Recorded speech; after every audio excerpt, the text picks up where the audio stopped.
All right, y'all, we're gonna get right to it today. So as you can see, I got the door jambs and primer. I ran out of gray primer, so I had to use my expensive hybrid primer, which can be used as a high build or a sealer. So the only positive thing about that, if I can get away with wet sand and everything with 400, then I don't have to put a sealer on top. I can just go straight to my base coat because my sealer, like I said, has to be white anyway. So as you can see, I got both sides done, as well as the deck lid underside. So we're gonna carry this out here in a minute, prop it up on this horse over here, and we'll get it wet sanded as well.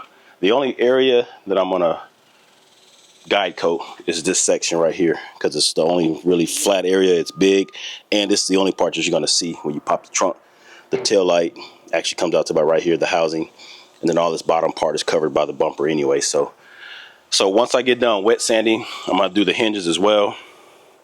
And these pieces right here are the core support filler panels. They go right on each side of the where the headlights are, to fill in those holes.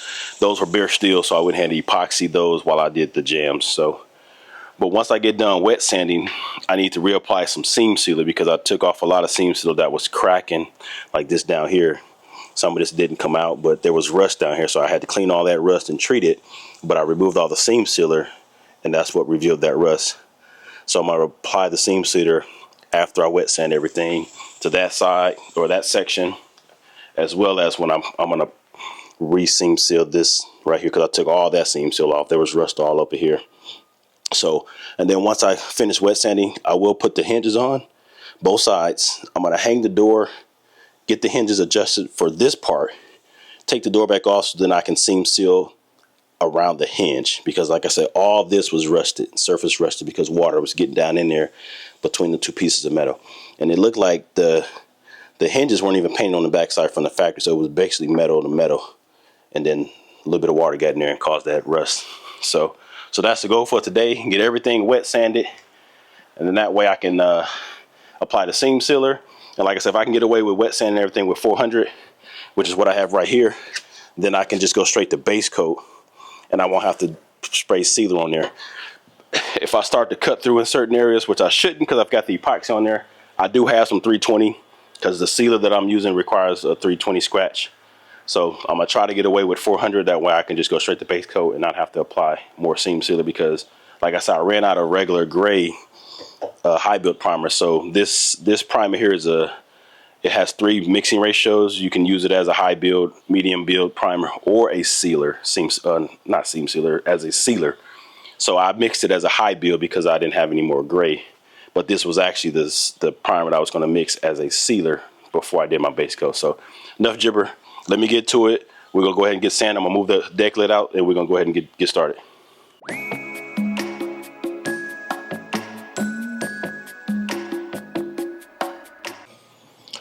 Okay, so yeah, it's cutting through right.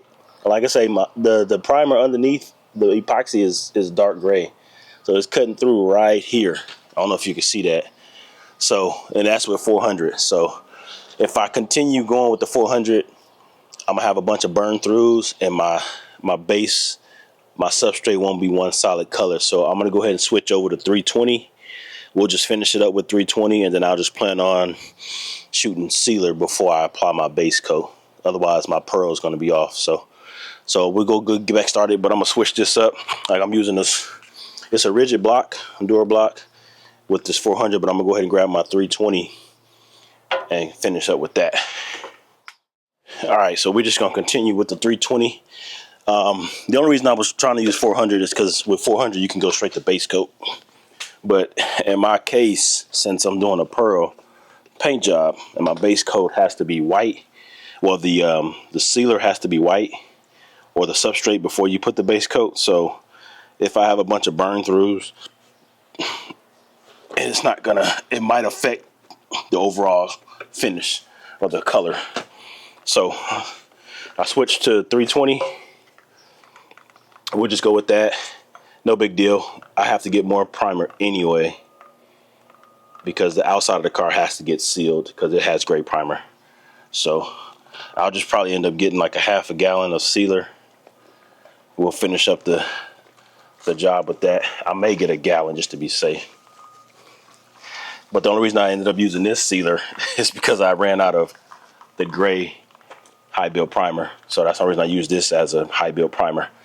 It's a little bit more expensive, but that's all I had when I was ready to paint. So let me put y'all back on time lapse. We're gonna go ahead and get this whole rear section finished. Crank Lucas.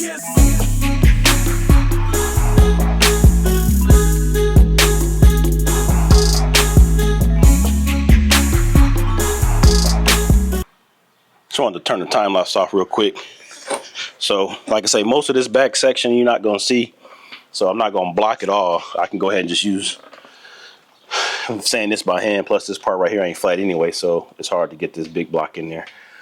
And I'm just gonna remove the guide coat. All I used was just some flat black spray paint. What, you know, because I have dry guide coat that I was using on the exterior of the car, but since I'm wet sanding, I just used some flat black paint. You could use any color. I think, you know, Sprayway, he does it all the time. So since this is a white primer, you can use black or gray. Probably black would be best. The only hard part is the primer underneath this is black or it's a dark gray. But just use any color as long as it's flat black, like Sprayway say all the time. Just make sure it's flat, because the glossy shit well, the glossy stuff won't work the same.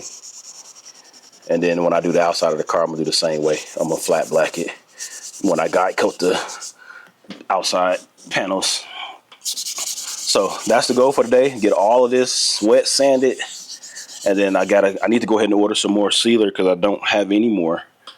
And then once I'm finished wet sanding, I'll be ready to mask all this back up with my plastic. That was a job in and of itself. Masking off the whole car and just exposing the jambs. So once I get on wet sanding, I will be masking it back up. We'll get my sealer in, and then we'll go ahead and shoot the 3-stage pearl on the jambs. Then I can do a full reassemble of everything, the doors, put the deck lid back on. I could put the hood, go ahead and put the hood and the fenders back on. And then we can be ready to wet sand block the whole exterior panels, and then from there it's go time. So let me get a little bit more done and I'll cut y'all back on in a little bit. All right, so we finished with the trunk jam, 320 wet. I just finished blowing it off with compressed air, and I wiped it down with some Sprayway glass cleaner. It's smooth as glass. It's ready for sealer and base coat. But you can see where I broke through in some of the areas, revealing the epoxy underneath. It's a gray epoxy. So I will have to seal this before I do my base coat. So white primer sealer before base coat, then pearl coat and clear coat. So we got this done. So now I'm moving over here to the passenger side door jamb. I threw a sheet of plastic over to cover up the seats because I got a sand up here, and I don't want the white sanding paste to fall on the seats, even though the interior will get redone, but the carpet is actually good. So like I said, I'm not gonna block sand, even though some of this, like this area right here, is flat. There's there's trim piece that goes here, so you're not even gonna see any of this, because the trim piece and then the weather strip goes there. So the only part you're gonna see is mainly this, and then some of that bottom part. The door is gonna cover most of that. So the goal is not to get this perfect, it's just to get it smooth so that the base coat or the sealer has something to bite when you spray it. Like I say, most of it's going to be covered up anyway, but since I'm doing a color change, the car was originally silver. That's the reason I'm painting all the jambs like this. So let's get back to it.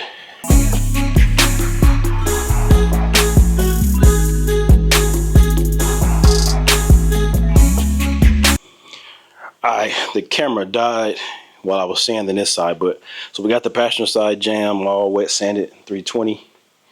Now I'm finna move over to the driver's side, and like I said, I'm just getting everything wet sanded in 320, and then I'm gonna put a sealer on it when I paint it. So we moved over to here, and then I'm gonna move outside to the underside of the hood, get that knocked out, and we're gonna be ready to shoot some color. So I'm gonna set y'all back up. Hopefully the battery, I got it charged up, and we'll get this side taken care of.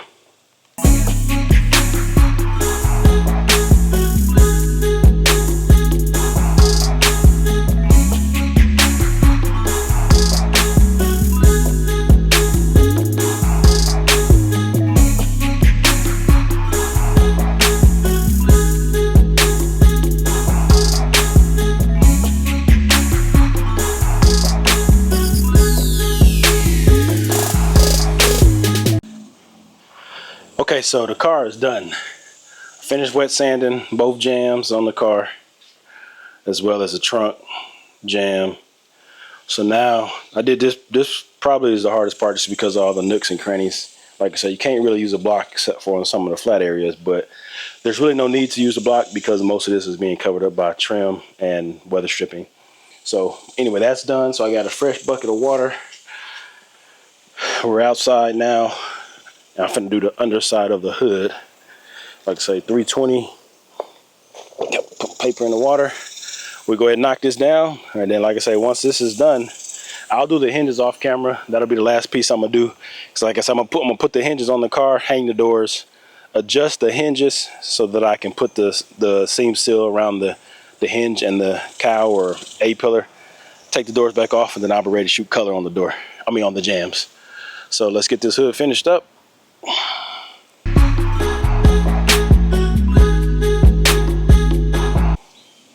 All right, you two, let me talk to y'all for a little bit. Figure I'd do that before we get up out of here. So, like I say, there's really no need to block this underside of the trunk. For one, it's not completely flat. It's got a bunch of curvy areas.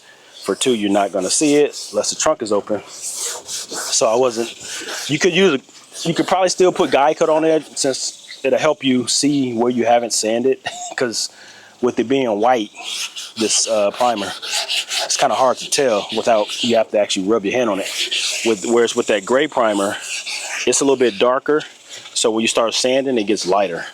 So if you don't use a guide coat, you still can see where you sanded, whereas on this white, you can't tell. But we'll get it done. But if you haven't seen the color, or if you don't know what the color is, I'll put links to the videos down in the description. I have a video going over the paint when I got the paint in, I mixed it up. And then I also have a video when I painted the underside of the hood. So you can see that it's a house of color. It's called Snow White. So they sell it two ways. You can buy it as a pearl base coat, meaning all the pearls is mixed in. You spread two-stage, base coat, clear coat. Or in my case, I bought the inner coat clear, and I bought the pearls separate, and I mixed it in the inner coat clear. So I'll be doing it as a three-stage base coat, clear coat. I mean base coat, pearl coat, clear coat. And I also tweaked it a little bit. The base coat, if you buy it as a pearl base coat, it's just a white base coat with the pearls in it. I added some silver, pearl, and some metallic in my base coat. So it's still white, but it's got some metallic and some pearl, sterling silver pearl. And I actually put a touch of the white pearl in it as well. So it'll be a little different. Most people won't be able to tell unless you've seen the car painted this color before. And even then, you probably won't know unless you saw them side by side. So like I say, house of color, Snow White pearl. I'm gonna shoot it as a three-stage. And we're gonna get it going. So once I get done with all the jambs, I'm putting everything back together. And then we'll wet sand the exterior of the car, because I've already got all the body work done on that, with the exception of the passenger quarter panel, the part where the rear side marker light goes. I started the body work, I just need to block it. So I've got primer. I primed the whole car, but I had some body work done on there, and I think I put some Bondo glass. So I just need to block that out, and then I can seal over that. So we'll be good to go.